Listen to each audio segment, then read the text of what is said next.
Hello, my name is Father Jim Sabak. I'm a Franciscan Friar here teaching at the Franciscan School of Theology at the University of San Diego.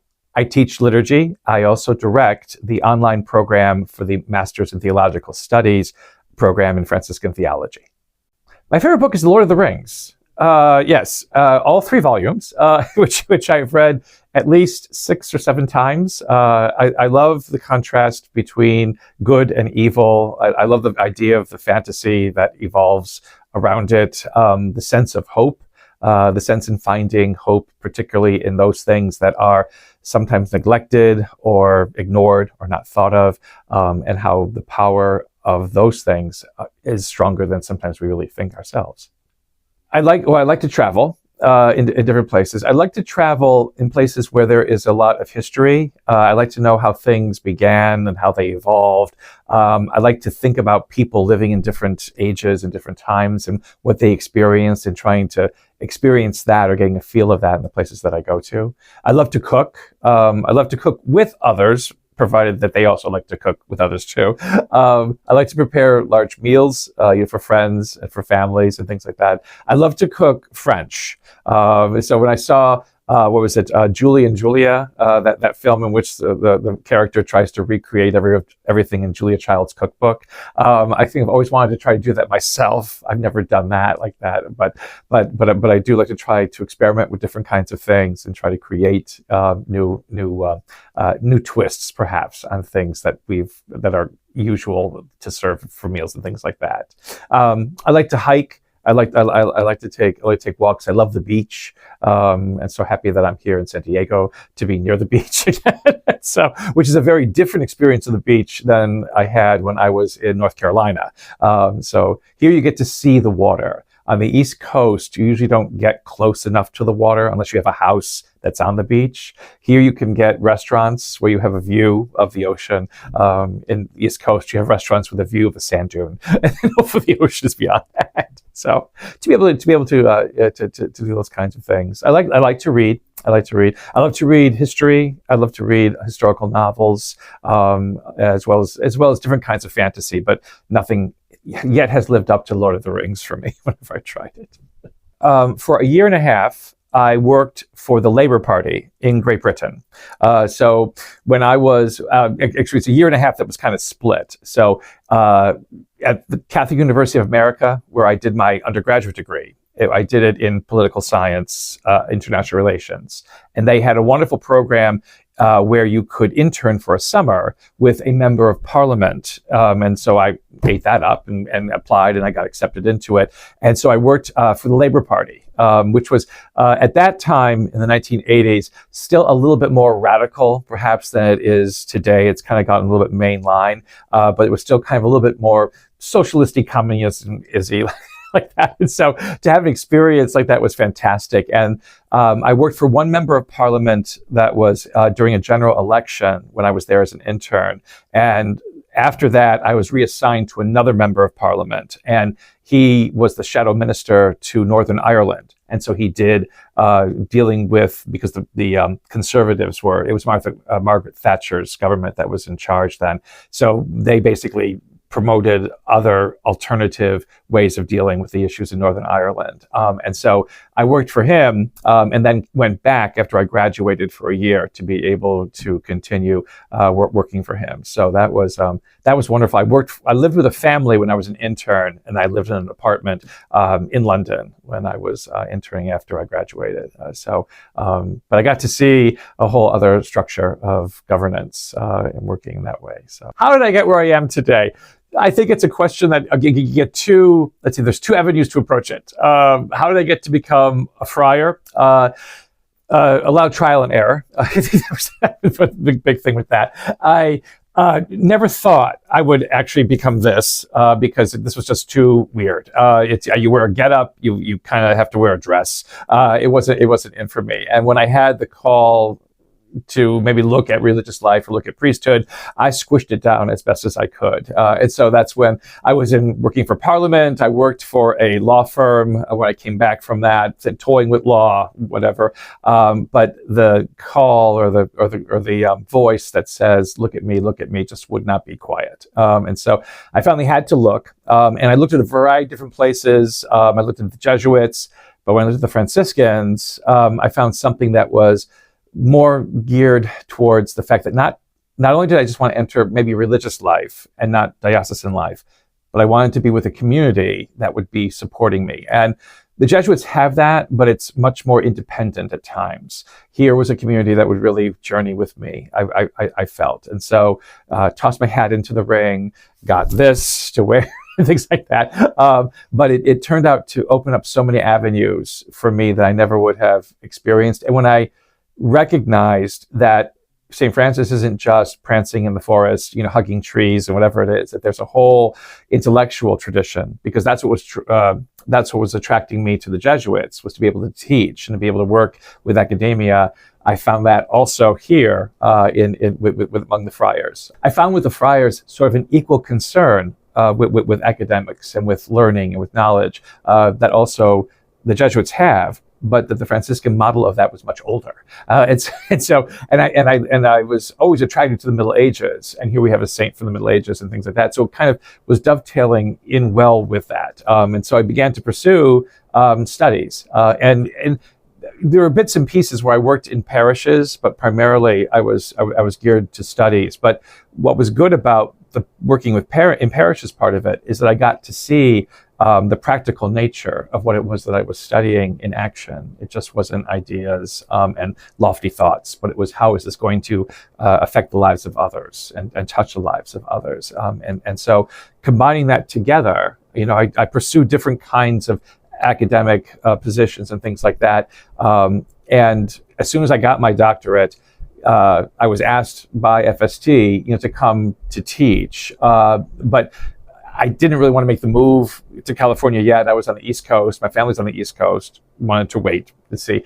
And so I would come like once a month to do courses on liturgy and things like that, which was really great to be flown out to California and come back and things like that. And so I did that really since I got my doctorate, on and off when they needed me here. And then finally, they said, why don't you just, move and get over here so you can become a part of us. And that's been wonderful, because I had not been teaching in a Franciscan institution. This is the first Franciscan institution I finally have gotten a place in. And that's really wonderful, that I don't have to be a Franciscan outside of our tradition of education, our tradition of learning. I can now become a part of this tradition, at its core, at its center. The first thing, I think that the big thing with being a Franciscan is I was told, as I was going back and forth deciding whether or not I really should do this, jump into the water or not, I was told by one of the friars,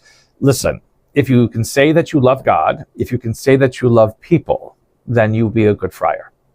And I think that that's kind of what has been realized, for me, what I love to do. The love of God, yes, of course, but to see it revealed, to see it experienced, to see it manifested with the variety of relationships that I've created and that have come to me, that have been gifted to me all this time.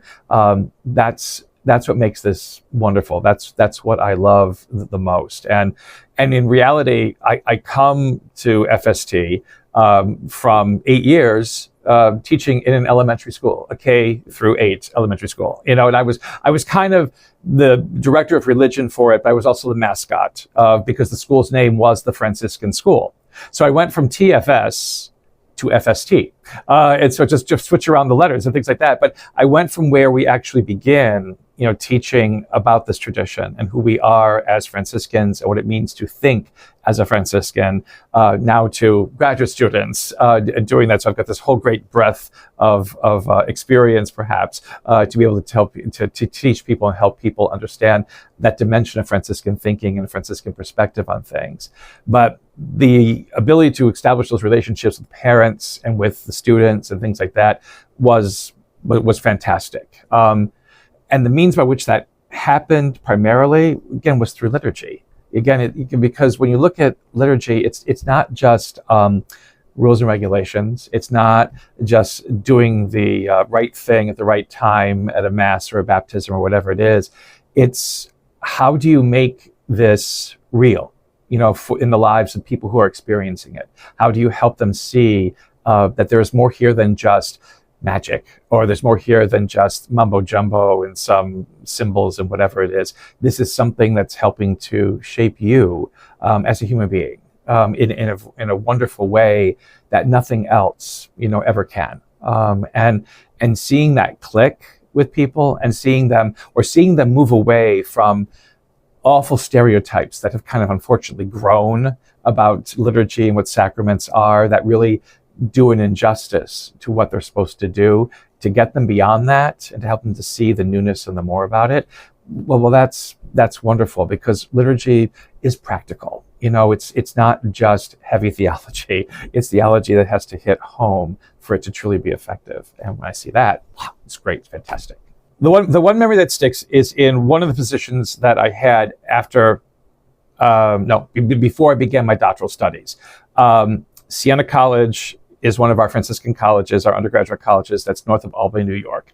And I was sent there after I was ordained to be the chaplain of the college. I was sent there in the time period from 1999 to 2002.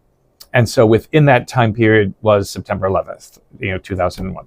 And Albany is about 2.5 hours north of New York City. Many families and things like that connected with what occurred in New York City and things like that. And as chaplain of the college, I had students whose parents, both died in the towers or died because they were firemen, fire people, and police people and things like that, first responders in the midst of all of that. So there was the caring for that, but then there also was, on that Friday that followed September 11th, the National Day of Mourning.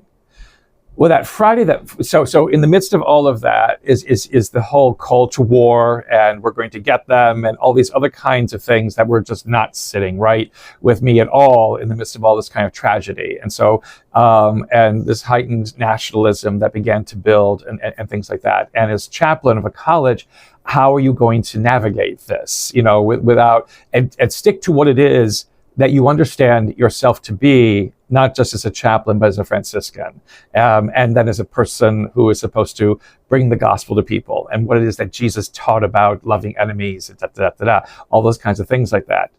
The other thing, though, that I recognized on that National Day of Mourning was that it was also September the 14th, which in our calendar as a church is the Feast of the Holy Cross.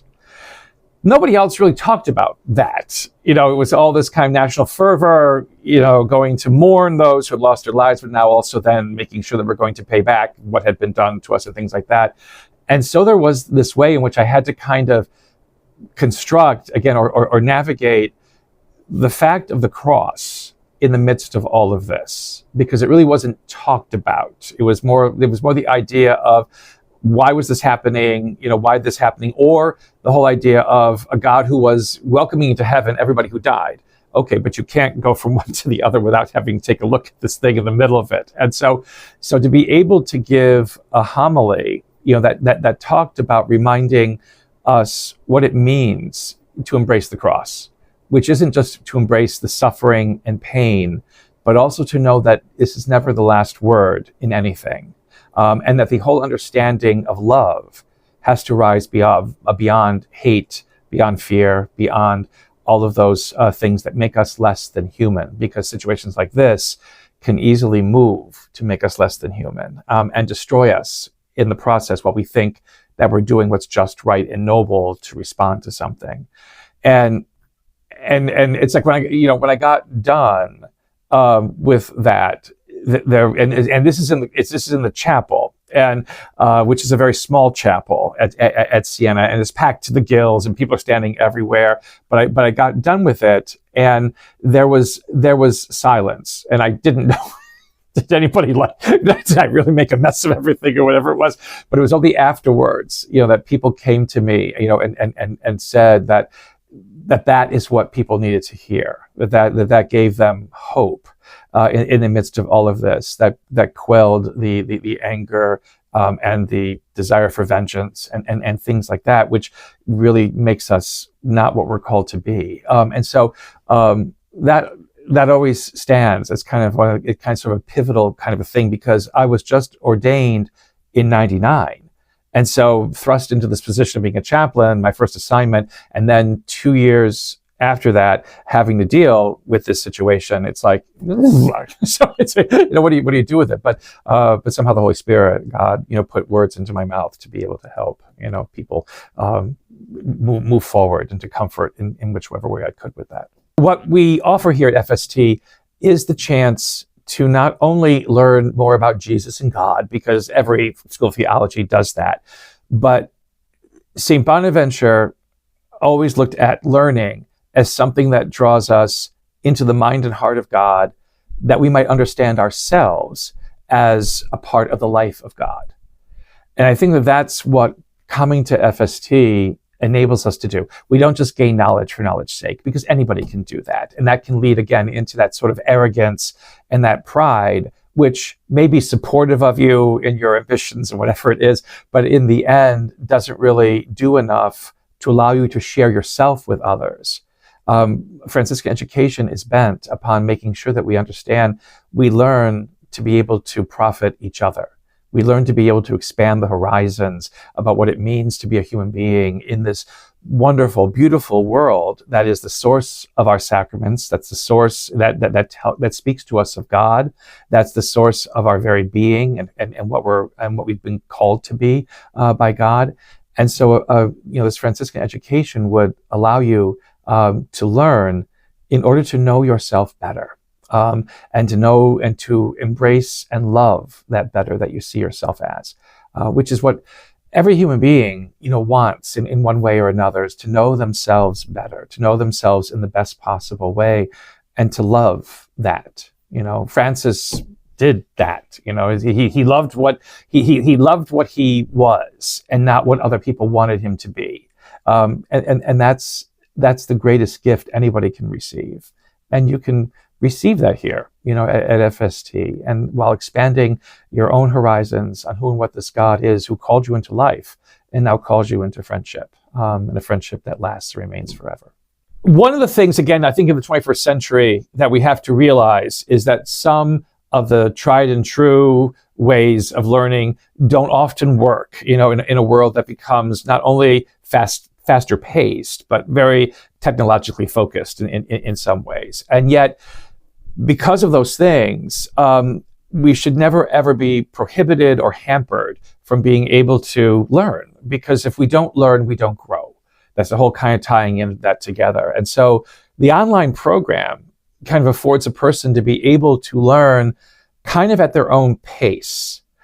It's not, it isn't like a self-instruction. It's not just a personal instruction, but it's a way in which you can gather for yourself the best of what it is that Franciscan education offers on a variety of subjects, like scripture, like systematic theology, like pastoral studies, like her church history, these kinds of elements that are the building blocks of our understandings of ourselves as people of faith. The online program gives you the opportunity to pursue that at a pace that fits in to your schedule, as busy as it is, making sure that you have enough time to be able to engage all of it, but that it gives you a way to touch, this wonderful tradition, which is 800 plus years old, of what it means to be, what it means to see the world through a Franciscan lens, and what it means to embrace this world with a Franciscan heart that again comes from the heart of God. So a series of weeks, basically 7, is the average model of it, in which every week takes on a different topic within the course itself, and these modules that are these 7 weeks basically build upon each other, so that you begin to see again this greatness, of who and what God is, and our relationship again to God, and how wonderful that is. The assignments are not just papers. They're not just long data-driven kinds of things. They're very creative. It's developing a PowerPoint that expresses an understanding of the incarnation. It's asking a liturgy committee at your parish to organize some kind of backdrop that celebrates Christmas. And should you have the cross as the center of it, or do you have the stable as the center of it? Lots of your own opinions, your own self-reflection is part of the assignments, and we get our students to comment on that, to begin dialogue with what it is that you have received from the readings, or what you have received from the teaching modules, and how that's shaping you, as a human being. So it's not flat line education. It's education that is done in a very dynamic, creative way to foster for yourself a creative understanding of faith, which is really another gift of Franciscan education. It's creativity, it's imagination, it's the fact that it uses the mind and the heart together to be able to express the wonder and beauty of whom what God is for us in our lives. Again, I am Father Jim Sabak. I am here as a professor of liturgy and the director of the online program in Masters of Theological Studies in Franciscan Theology here. Hope that you'll take a look at FST. Let it be for you a source of growth, again, in your understanding of who you are as not only a creation of God, but who you are as a human being with a purpose, with a goal, with a dignity and a value in this world. Hope you will join us and be blessed always by the grace that Christ gives us at all times and in all ways.